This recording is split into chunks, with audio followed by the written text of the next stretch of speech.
My dear students and friends, we are again back with the extension of the CBT, that is the identification and monitoring and under the Convention on Biological Diversity, a deep dive into Article 7, monitoring, identification and the threat management. So, we will be further studying about the identification and monitoring under the convention under the CBT. I am Professor Urusilias, working in Department of Wildlife Sciences and teaching policy also to the postgraduate students. So, this is one of the course we are involved, we are teaching since many years, and in wildlife sciences not only the policy, we have to study statistics, we have to study geography, we have to study history of the environment, and it's a multidisciplinary approach. It's a multidisciplinary. So, today we will be discussing about a deep dive into Article 7, monitoring, identification and threat management. Overview of the Convention on Biological Diversity. This was adopted in 1992 at Rio Summit. The CBD is the first global agreement and address all aspects of biodiversity conservation and sustainable use.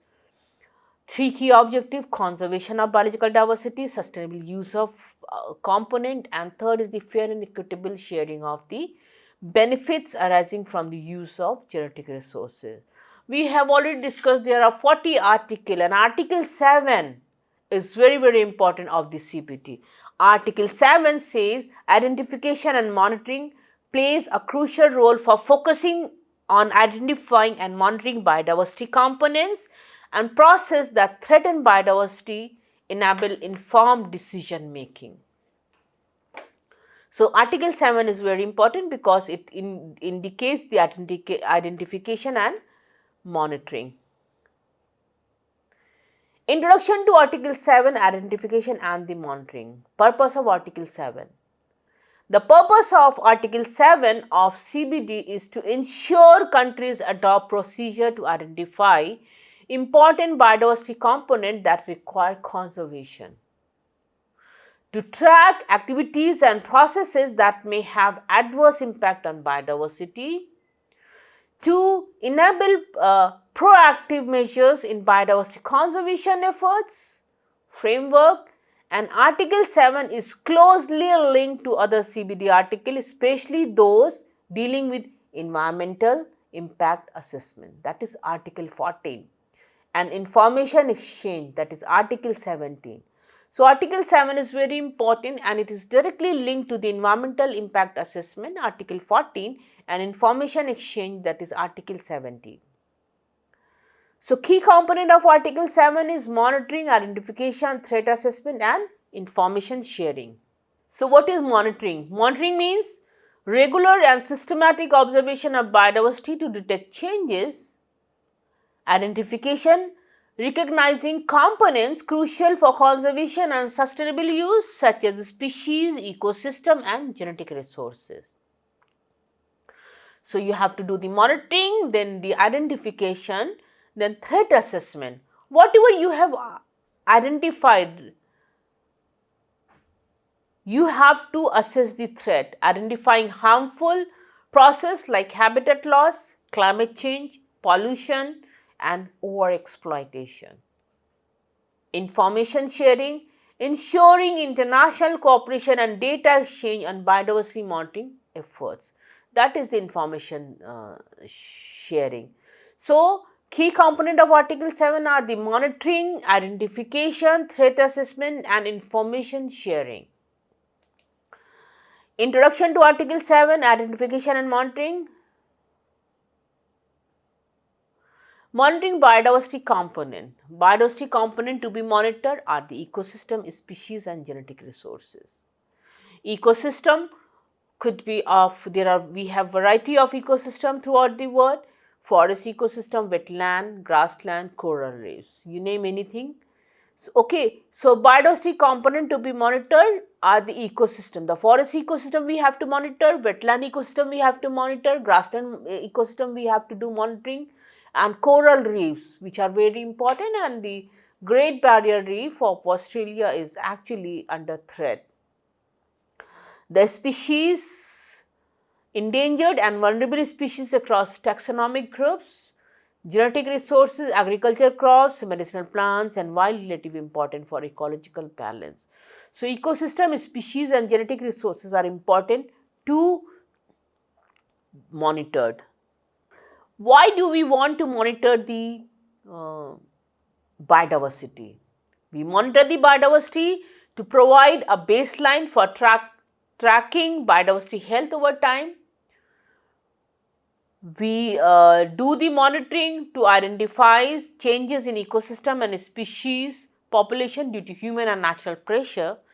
One time monitoring is not enough. We have to do the monitoring at certain time interval. Keep on doing monitoring of the species, of the ecosystem, of the biodiversity again and again, so that we know the status whether we are losing or we are gaining. We have to do that. And the third is the indicator of the health. Example include change in species abundance, ecosystem fragmentation and genetic diversity. If we keep on doing the monitoring, what we have to monitor we know, why we have to monitor we know, if we how we have to monitor we know, and why, because it includes the species abundance. By doing the monitoring again and again, we will be knowing what is the status of the species, what is the status of the ecosystem, whether it is fragmented or connected, what we can do, and genetic diversity, how diverse is the habitat genetically. Identification of the biodiversity component, recognize concept of biodiversity essential for the functioning of ecosystem and human survival, criteria for identification, ecological importance and the cultural and economic significance. What are the criteria for the identification? The species or ecosystem crucial for ecosystem services like water, purification, pollination or the climate regulation. Cultural and ecosystem economic significance, genetic resources that contribute to food security, livelihood and medicinal use. Tools for identification, biodiversity surveys, genetic analysis and remote sensing to identify and map biodiversity. Establishing inventories, national inventories. Countries are encouraged to develop and maintain inventories of their biodiversity components. Benefits on inventors: create a comprehensive catalog of species and ecosystem to inform national biodiversity strategies, serve as reference point for monitoring trends and evaluating the success of conservation measures. Why inventories are important? Inventory creates challenges. It requires extensive resource, expertise and long-term commitment, and underrepresented region may face capacity challenges. So, these are the establishment inventories. Role of indicator in monitoring. What are the role of the indicator in the monitoring? What are the biodiversity indicators? That is the quantifiable metric used to assess the state of biodiversity over time. And what are the types of indicator? Species population trend, habitat health indicator and genetic diversity indicator. So, the types of indicators: species population trend measures changes in the abundance of key species. Habitat health indicator actually tracks the extent and condition of ecosystem. Example: forest cover, wetland health. Genetic diversity indicator assess the variability within species genetic makeup.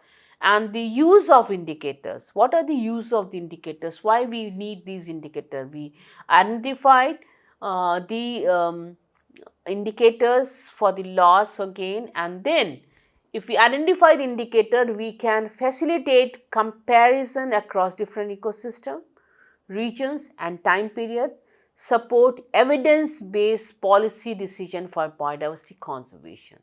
So, these indicators, biodiversity indicators are used for the support evidence-based policy decision for biodiversity conservation. Identifying threat to biodiversity, the major threat we all know why we are losing the biodiversity, the habitat destruction, pollution, invasive species, climate change, overexploitation, So these are the major threats. There are many threats, but these are the major, because habitat destruction means what we are doing.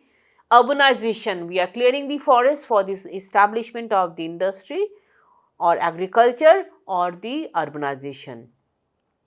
Pollution, whatever we are using, we are polluting the environment. We have different kind of pollution: water pollution, air pollution, soil pollution, and disrupting ecosystem. Invasive species, non-native species out competing or preying an indigenous species.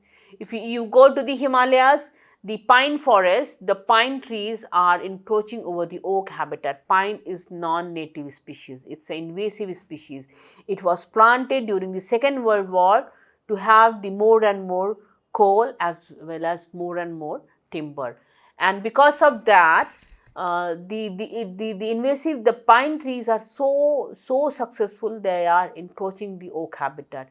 Pine trees contain resin in their needles, and because we extract resin from them, from the stem of the pine, Pinus roxburghii. So the needles contain the leaves in the form of the needles contain the resin, and when they fall in the ground, they make the soil acidic and nothing grows for the animals.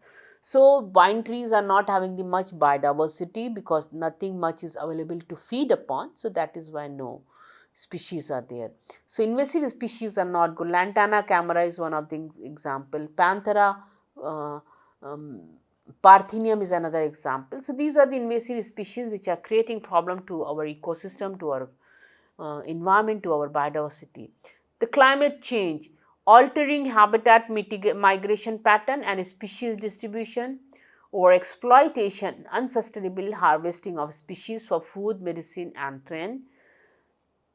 So these are the major threats, and the impact of the threats are the lead to loss of species, ecosystem degradation and reduced ecosystem services.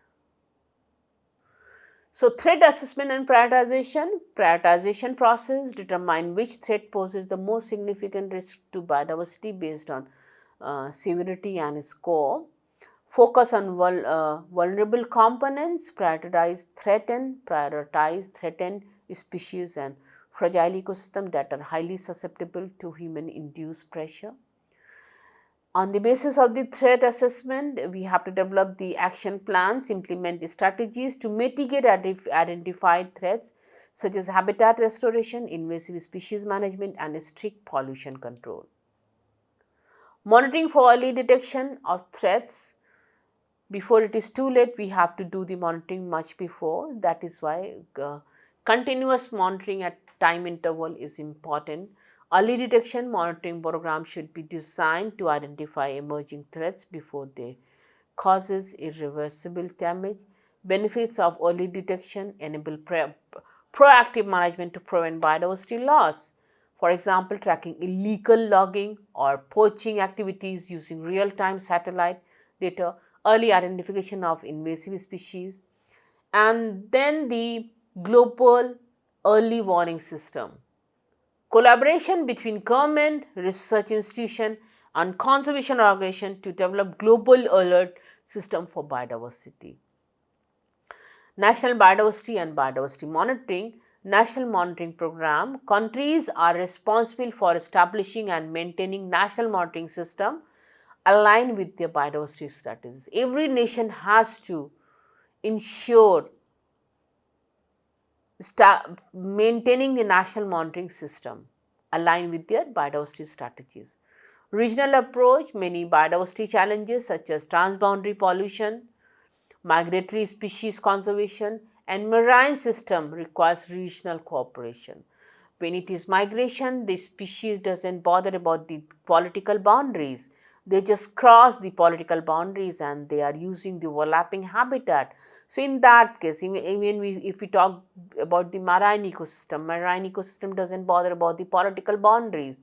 So in all these issues, we need the regional cooperation.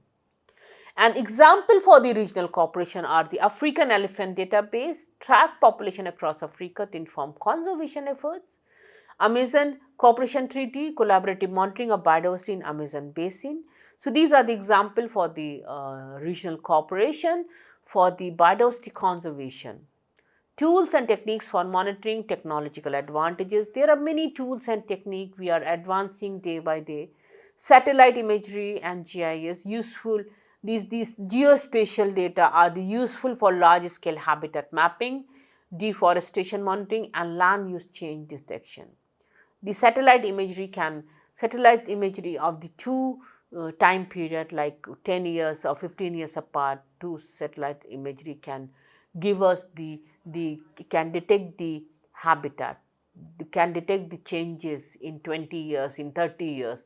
So geospatial is a very important this thing. Satellite imagery and GIS is very useful for the change detection, remote sensing, track ecosystem changes without direct contact, important of in inaccessible regions.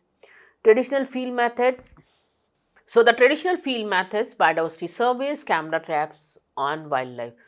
Biodiversity surveys, ground level observation, species inventories and habitat assessment. There is no alternative of the biodiversity survey, the ground level observation, because directly you are seeing the species individual without involving um, any equipment or any modern this thing. So camera trap and wildlife monitoring, if we are not able to do the direct survey, usually we use the camera trap. So camera trap can work in absence of the human being. It can track animal population and behavior in wild. Innovative approaches, environmental DNA, which is also known as the eDNA, allowed for species detection from water, soil or air sample without physically observed organism. Data collection and data management, tools and techniques for monitoring we have just completed, and now data collection and data management. So data collection is very important. These are the tools we have just discussed. What are the tools through which we can collect the data, and now management of the data, standardizing of data, ensuring uniform data collection protocol to enable consistent comparison across region and over time. So if we are going to collect data to assess the biodiversity loss, biodiversity threats, we have to collect in a very systematic way. The data sheet should be prepared much before going into the field or using the equipment to collect. So ensuring uniform data collection protocol to enable consistent comparison across region and over time. Data management system, countries must develop robust data management infrastructure to restore and manage biodiversity data. For example, National Biodiversity Database, regional repository and global platform like the Global Biodiversity Information Facility GPIF. However, there are challenges like data sharing, countries doesn't share the data, the nations doesn't share the data. Transparency, there are not much transparency, and capacity building remain challenges for many countries, particularly in the global south. Importance of public participation in the data collection, in the biodiversity conservation. The public participation is very important because they are the part of the biodiversity. So role of indigenous and local community. Indigenous community often possess deep knowledge of local ecosystem and species. Integrating their traditional knowledge can enhance biodiversity conservation effort. Citizen science, we are too much into the citizen science, especially when we are talking about the bird counting. So in that, what you have to do, involve voluntary biodiversity monitoring through species count, photographic evidences and local surveys. Platform like iNaturalist and eBird have made significant contribution to biodiversity database. So if we are talking about the urban biodiversity e-database, eBirds is a very important platform where we collect data throughout the world. For example, community-based conservation program in Kenya, where local knowledge is used to protect wildlife and habitat. Definitely locals, those who are living inside or around the natural resources, are more aware as compared to the people not living in that area. So international cooperation in monitoring, importance of global collaboration, biodiversity threats such as climate change, pollution and overexploitation are transboundary issues requiring coordinated international responses. Cross-border monitoring initiatives, Convention on Migratory Species. Cross-border monitoring initiative means the species which are using the boundaries, crossing the boundaries, there should be some regulation. So, Convention on Migratory Species is one of such convention which facilitates cooperation between countries to monitor migratory species and manage threats like habitat fragmentation and climate change impact. So, if birds are moving from one country to another country, there are some stopovers. So, we have to ensure the habitat and the climate change impact. Joint conservation effort, there are bilateral or multilateral conservation agreement focusing on shared ecosystems such as Coral Triangle Initiative in Southeast Asia. Coral Triangle Initiative in Southeast Asia. Sharing information and best practices, information exchange. The CBD encourage the exchange of biodiversity data, research and best practices among countries to foster collective progress in biodiversity conservation. Biosafety clearinghouses, BCH, that is called BCH, an outline platform created under the Cartagena Protocol on Biosafety to facilitate the exchange of scientific, technical, environmental and the legal information about living modified organism, LMOs. Best practices examples, successful reforestation projects, wildlife protection laws and eco-friendly agriculture practices that can be replicated in other regions. Addressing knowledge gap in monitoring, challenges in monitoring, data gaps. Creation ecosystem species or regions are under research, making comprehensive biodiversity assessment difficult. Capacity gaps, many developing countries lack the necessary infrastructure, expertise or funding to implement extensive monitoring program. Strategies to overcome gaps, capacity building, training local scientists and conservationists, improving funding mechanism for biodiversity research and monitoring, because without funding it is very difficult to do the monitoring and the research. And there are global supports, international funding initiative like GEF, Global Environmental Facility, and partnership with academic institution can help bridge the gap. So, we have identified the challenges like data gaps, capacity gap, and we have overcome with the gaps by capacity building and global support. Adaptive management based on monitoring data. What is adaptive management? A flexible management approach where policies and conservation strategies are adjusted based on new data and insight from ongoing biodiversity monitoring, for example, protected area management, fisheries management. Protected area management means expanding or adjusting boundaries of protected areas based on a species migration pattern or habitat degradation. Fisheries management, modifying fishing quotas based on real-time data about fish population and marine health.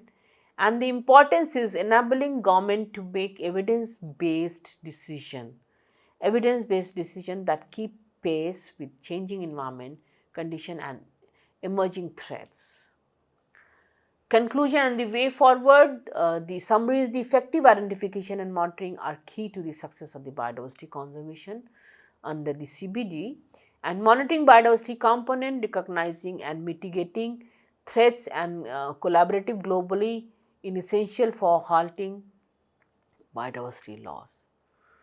So, identification and monitoring biodiversity components, and the future focus on enhanced cooperation, embracing innovative technologies for monitoring and increasing the involvement of indigenous communities and the public. Strengthening global effort is crucial to achieve the CBD's objective in an era of rapid environmental changes. This is the future. So, focus on enhanced cooperation and strengthening the global effort. So, thank you very much for patience listening of my lecture, and we will be meeting again soon. Thank you.